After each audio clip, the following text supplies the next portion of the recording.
Le port est beaucoup moins pollué que ce qu'il pouvait l'être il y a une vingtaine d'années en arrière ou il y a 40 ans en arrière quand on l'a créé.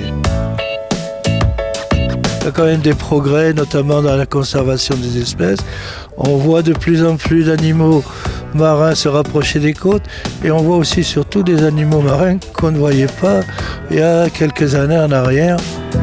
Auparavant, les ports essayaient de maintenir un niveau de qualité environnementale élevé, mais il n'y avait pas de trame pour le faire.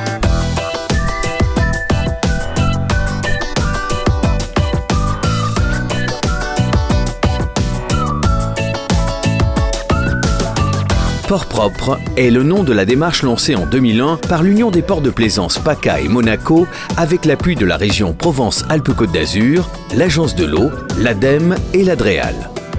De nombreux ports adhèrent rapidement au projet porté par l'UPACA qui les encadre et les accompagne tout au long de leur parcours. La nécessité de disposer d'un référentiel commun contrôlé par un organisme indépendant aboutit à la création de la certification européenne port propre contrôlée par l'Agence française de normalisation AFNOR. Cette certification, vers laquelle se sont engagés 120 ports de la région PACA, présente de nombreux avantages. Protection de l'environnement, prise en compte de l'économie portuaire et balnéaire, subventions.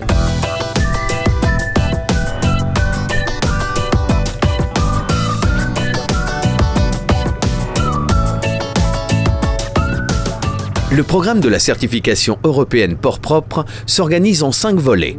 Études diagnostiques, équipements techniques pour limiter les pollutions récurrentes, équipements en cas de pollutions accidentelles, formation et signalétique. Nous avons mis en place un certain nombre d'équipements, notamment la pompe d'aspiration au grisot noir. Nous avons vérifié que la station d'avitaillement était bien certifiée ICPE, installation classée pour l'environnement. Nous avons une aire de carénage qui a été aménagée de manière à récupérer les effluents toxiques pour éviter des pollutions, des rejets en mer. Nous travaillons sur le fait d'utiliser des produits à base de végétaux. Donc pour limiter l'impact de ces produits-là sur le milieu marin.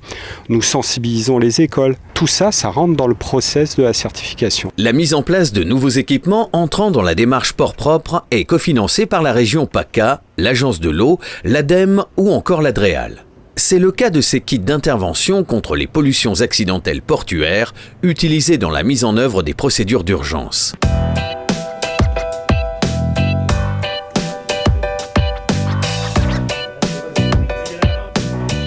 Si c'est une pollution plus limitée, ils savent les types de produits à utiliser.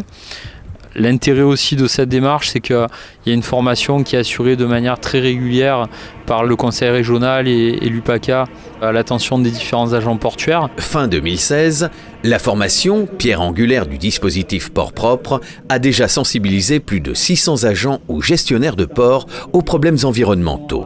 Cette formation est obligatoire pour au moins un agent du port souhaitant obtenir le précieux sésame. Cette formation est aussi l'occasion pour les stagiaires de ports différents de se rencontrer et de discuter de leur situation respective. On va leur permettre de prendre connaissance, on va dire, du contexte dans lequel les ports de plaisance sont situés en région PACA, de comprendre un petit peu que leur port il est à l'interface entre la terre et la mer et des enjeux de préservation et de gestion du littoral. Au programme du jour, la visite sur le terrain d'un port certifié et de ses installations, suivie d'un long moment d'échange avec les responsables du port, où sont évoqués les obstacles franchis ou les appuis obtenus au cours de leur démarche. On fait une visite sur site qui est aussi très intéressante parce qu'on peut se rendre compte justement du travail qui est fait sur nos ports voisins. On va terminer en leur donnant des compétences, des outils et des méthodes pour qu'ils puissent à leur tour parler de la démarche port propre, mais surtout sensibiliser les usagers de leur port,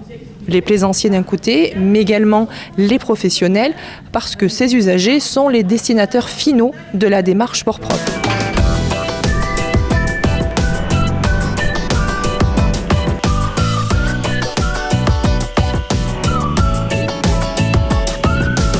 L'Union des ports de plaisance PACA et Monaco dirige les ports vers une gestion environnementale, mais aussi économique et sociale. L'UPACA et la région Provence-Alpes-Côte d'Azur ont ainsi élaboré en 2015 une charte de développement durable avec pour objectif de repositionner le port comme outil stratégique d'aménagement du territoire et de développement économique. On a été un des premiers ports à signer cette charte et le gros intérêt de cette charte, c'est au sein du port, entre tous les acteurs économiques du port, il y a une symbiose aussi qui s'est créée, qui n'existait pas avant grâce à cette charte. La formation a transmis aux agents portuaires des outils et des méthodes destinés à sensibiliser l'ensemble des usagers du port de plaisance. Suite aux sollicitations croissantes, l'UPACA compte bien étendre et faire évoluer la certification port propre.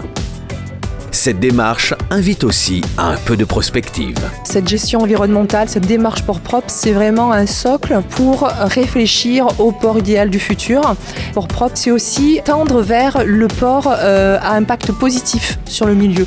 C'est pour ça que la démarche port propre est aussi en train d'évoluer vers des actions de restauration écologique du milieu. Le port de demain, c'est un port évidemment qui tient compte de la faune et la flore. Le port du futur, il sera avec plus de services. Pour l'avenir, bien évidemment, respect de l'environnement, c'est indispensable. Dans quelques années, au-delà de la capitainerie, il y aura certainement une boutique à disposition des plaisanciers qui leur proposera des services pour que, quels que soient leurs besoins, au-delà de la simple navigation, ils puissent obtenir des services ou acheter des produits qui ont un rapport avec la mer. 80% des plaisanciers savent que le port de Cavalère est certifié port propre. Donc il y a une certaine lisibilité. Les gens savent qu'il y a une exigence en matière de qualité environnementale chez nous à Cavalère et chez tous les ports certifiés de la région Provence-Alpes-Côte d'Azur.